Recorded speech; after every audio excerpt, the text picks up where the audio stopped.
Assalamualaikum warahmatullahi wabarakatuh. Bismillah, alhamdulillah, wassalatu wassalamu ala rasulillah, wa ala alihi wa sahbihi wa mawala. Rabbi srohli sodri, wa yasirli amri, wahlul uqdatam min lisani yafqahu qawli. Bahasan kita kali ini berjudul Mari Mengenal Radikalisme, Liberalisme, dan Moderasi. Ada dua kutub ekstrim pemikiran dan sikap dalam beragama. Di kutub kanan, yaitu yang ekstrim meyakini mutlak kebenaran satu tafsir teks agama, seraya menganggap sesat penafsiran yang lain. Kelompok ini biasa disebut ultra-konservatif atau dikenal dengan istilah radikalisme. Dan di kutub kiri, yang ekstrim mendewakan akal, hingga mengabaikan kesucian agama demi toleransi yang tidak pada tempatnya. Mereka biasa disebut ekstrim liberal. Keduanya perlu dimoderasi. Kenapa materi ini perlu disampaikan?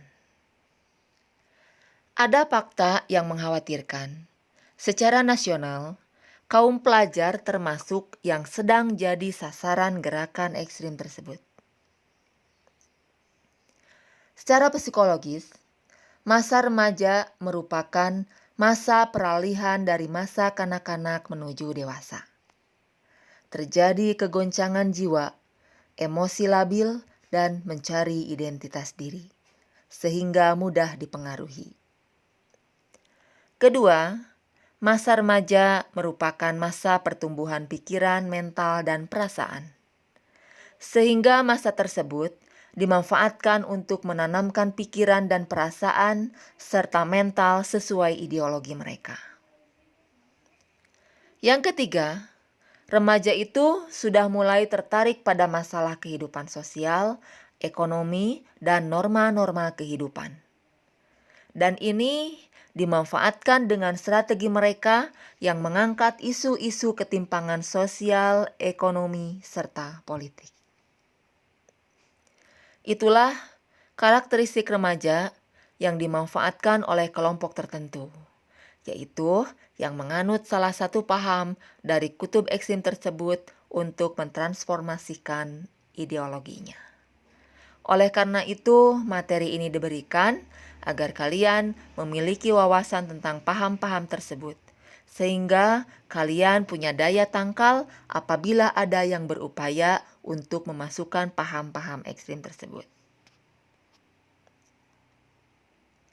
Yang akan kita bahas pada materi ini meliputi latar belakang timbulnya paham.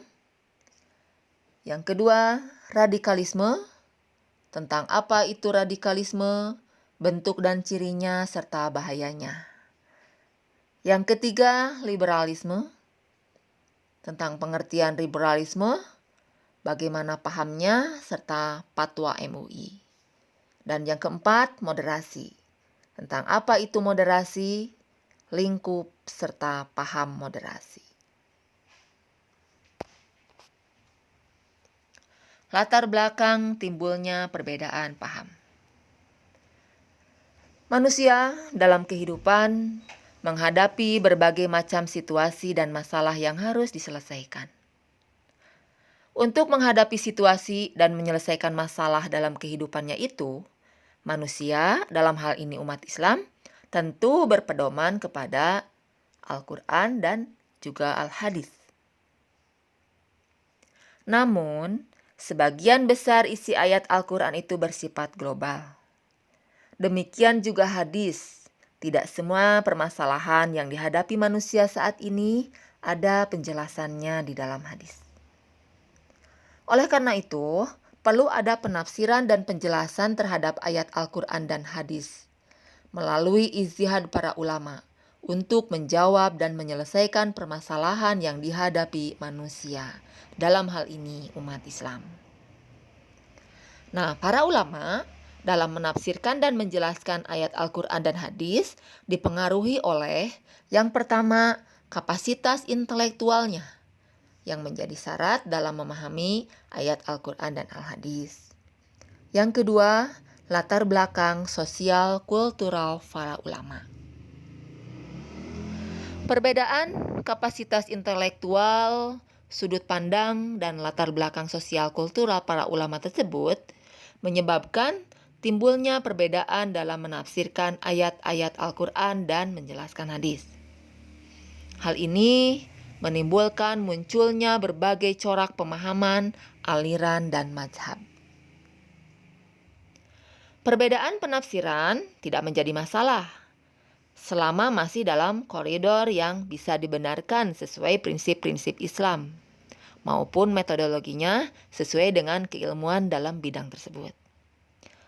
Oleh karena itu, tidak sembarang orang yang dapat menafsirkan ayat-ayat Al-Quran atau menjelaskan hadis, melainkan harus memiliki kapasitas keilmuan dalam bidang tersebut.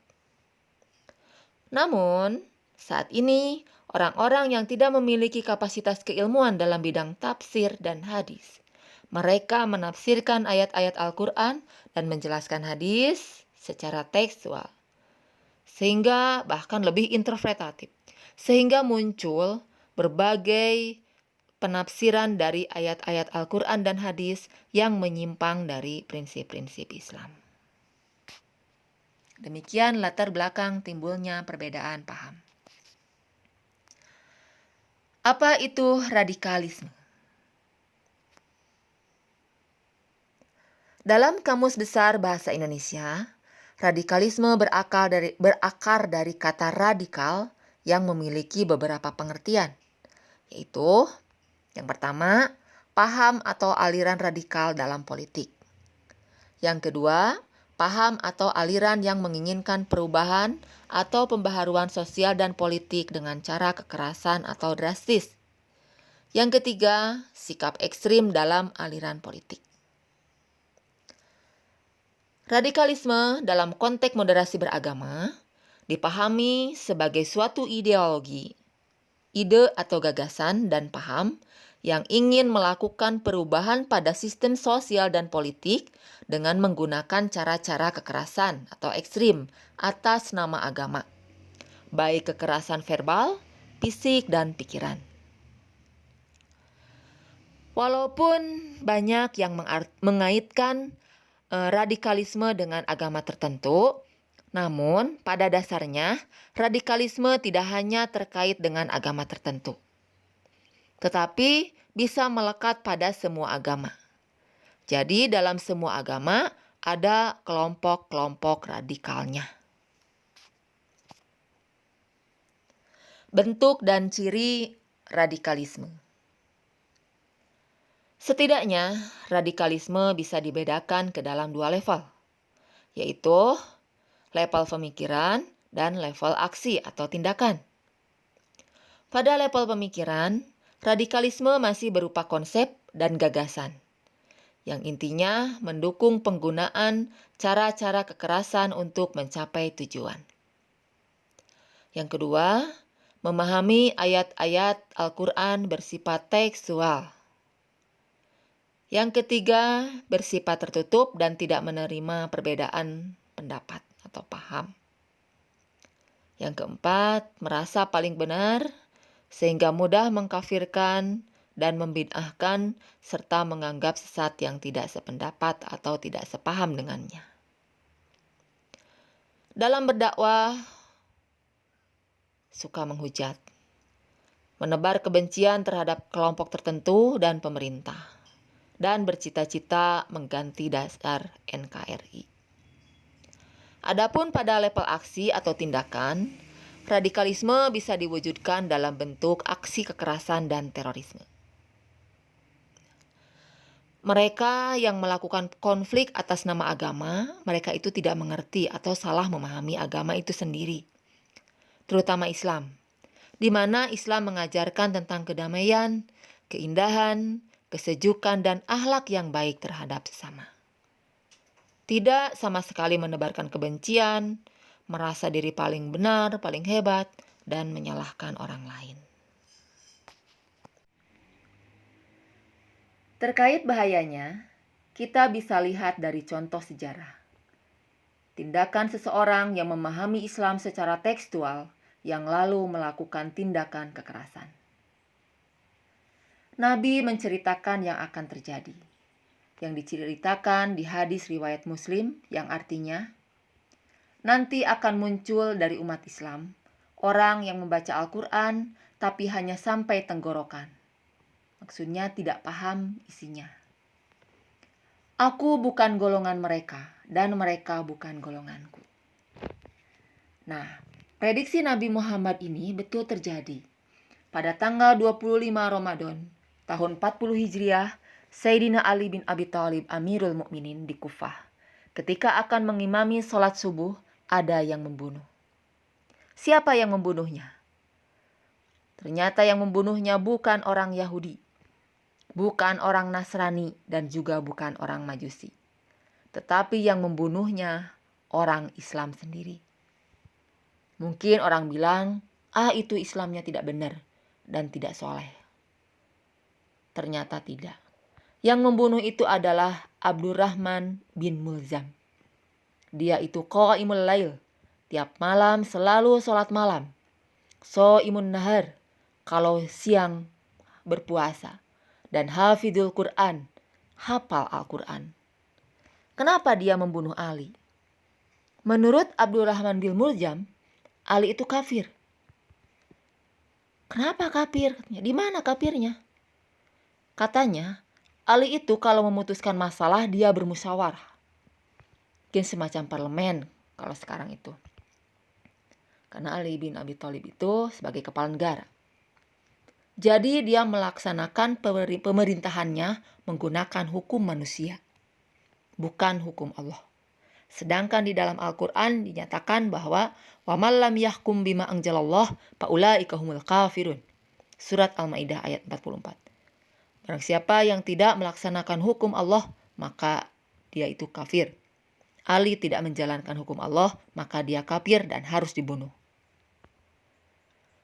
Dari sejarah tersebut, kita dapat gambaran tentang bagaimana bahayanya radikalisme ini.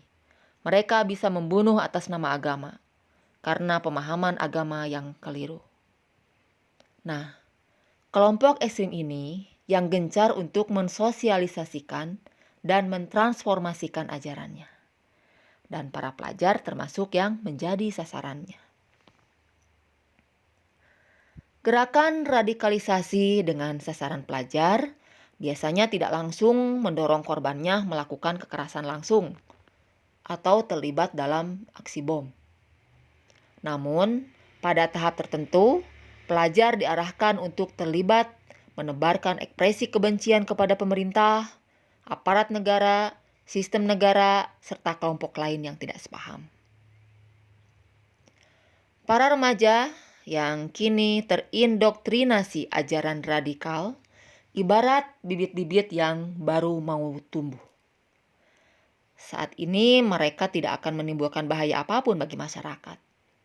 Tapi semaian yang terus dipupuk dan dirawat dengan radikalisme akan menjadi sangat berbahaya beberapa tahun yang akan datang. Ketika mereka sudah dewasa, memiliki kekuasaan, memiliki sumber daya atau akses tertentu. Pola penyebaran ajaran mereka secara personal dan masif, sehingga pola gerakannya sulit untuk dilacak.